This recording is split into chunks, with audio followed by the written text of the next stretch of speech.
हा आहे केकेएल, एक खूप गोड आणि थोडासा खोडकर मुलगा. एक दिवस तो गावात खेळत होता. तेवढ्यात त्याला एक नवीन मित्र भेटला. तो थोडा वेगळा होता, छोटासा, गोड आणि जादू करणारा.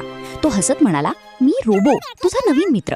केकेएलला खूप उत्सुकता वाटली. तो म्हणाला, तू काय करू शकतोस? रोबो हसला आणि त्याने आपला जादूचा खिसा उघडला. अचानक त्या खिशातून चॉकलेट, खेळणी आणि भन्नाट गॅजेट्स बाहेर यायला लागले.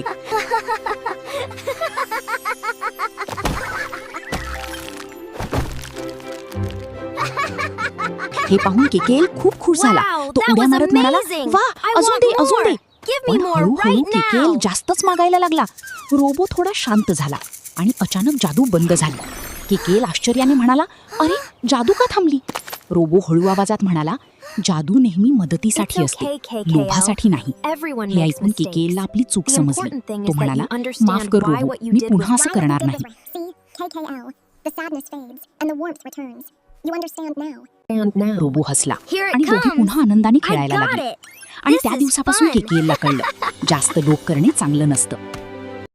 तुम्हाला अशी नवनवीन व्हिडिओ बघायला आवडतील तर आमचे चॅनल सबस्क्राईब करा, लाईक करायला विसरू नका.